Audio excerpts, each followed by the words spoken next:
Thank you very much, gentlemen. Game one going over to Team Liquid, and they were just hitting on it right there, that there was a lot of inaction in that game. For the majority of the game, we saw very little in terms of team fights and brawls. It was a lot of map play and farming. So opinions there, as we talked about the stylistic differences of these teams, who does that necessarily favor?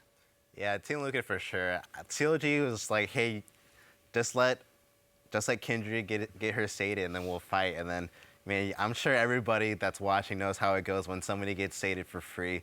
Yeah, that stuff's not pretty. Yeah, and honestly, you can look at sort of both the champions played and the items built on them, and even just beyond the Kindred getting sated point, like, again, it favors Liquid. You've got Hurricane, i.e. Caitlyn. Like, if you can buy a Hurricane and Infinity Edge on any ranged champion, you're going to out-DPS any other ranged champion not named Azir, basically. Like, that is the build. That is how he's going to hard carry everything. And stealing away Jenna or not doesn't stop Caitlyn from doing that kind of damage, especially when you've got to go, like, third item MR on this Kalista because you're afraid of LeBlanc. Like, well, surprise, like, guess what happens in the DPS checks here? And then, of course, hey, guess what? You know, sated Kindred helps a ton as well. The fact that Kindred did so well, despite facing a Nidalee who's supposed to win the early jungle and then didn't, like, all these factors keep helping Liquid. Well, so Azale, that kind of opens up the question then for champion selects, because we saw that really suspect Tristana ban come in third from Team Liquid, which the casters were mentioning either points to this is something that CLG's been practicing a lot and they got wind of, or this is something, it's a throwaway ban, rather, in order to keep more OPs on the table. And they picked up the likes of the Kindred and the Poppy, you know, because of that, because of how many OPs were left on the table. I mean, is this something that CLG now has to be aware of, that the Team Liquid's willing to throw throwaway bans in order to pick up stronger champions? I mean, I think it's always something that you're going to try to keep in mind, but at the same time, I think that a lot of that game came down much more to the play and to the mistakes that CLG made rather than just the pick ban. So I think, you know, you look at that game, it was basically three major points. It was that awful ace at Dragon, it was the given away Baron that you know, CLG was able to sneak, and then it was that last Baron fight, right? There's basically only three moments in that game that really mattered.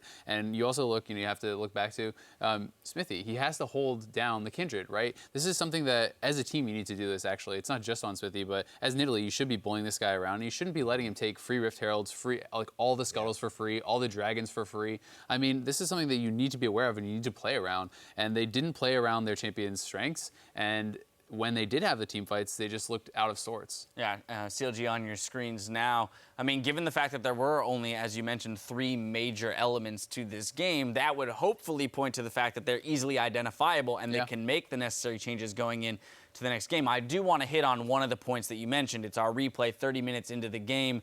Quadra kill for Piglet around the Dragon.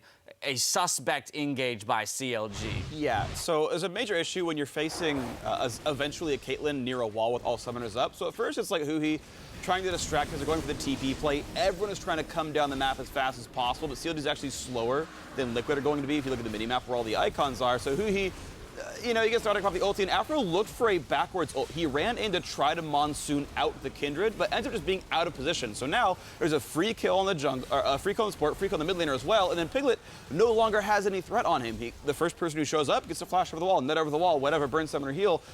You know, there's just no longer damage being dealt. Like, Ryze cannot solo kill a backline. Like, if Echo was there, okay, those two can go for it. He and Darshan can go make some plays, but, like, Kalista has 550 range, doesn't go any higher than that. Like, she's not going to help with any of this. Like, Piglet is just going to be fine kiting back and being safe.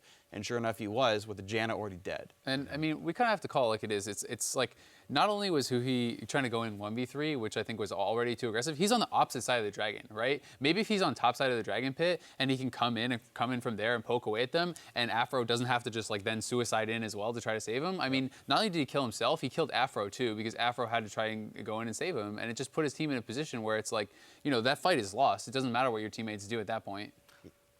Yeah, I think, honestly, I think what Huhi did was really good, and I think Dardoch actually was really hard on himself because he blew that Kindred ult way too early, and they actually would have lost the fight. But Afro, man, okay, I love Afro. He wanted to monsoon him back. Yeah, he wanted to monsoon him out of I think if Afro just played it slower, they would have won that team fight. They could have had it.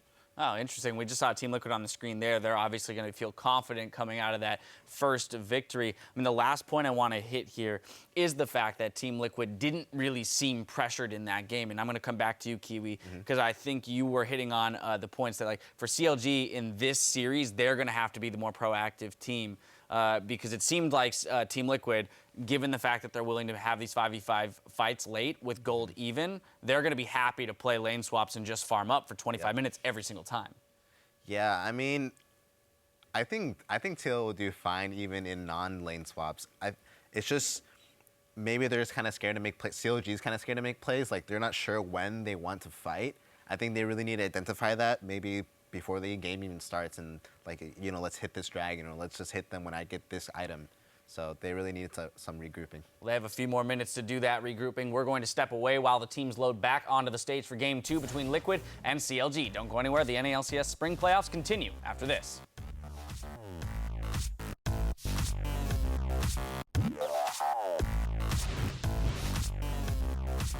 I think the fans are on our side. I'm not sure. Maybe it's because we give away like 20 free shirts every time. Maybe because we have like 1.5K shirts at home.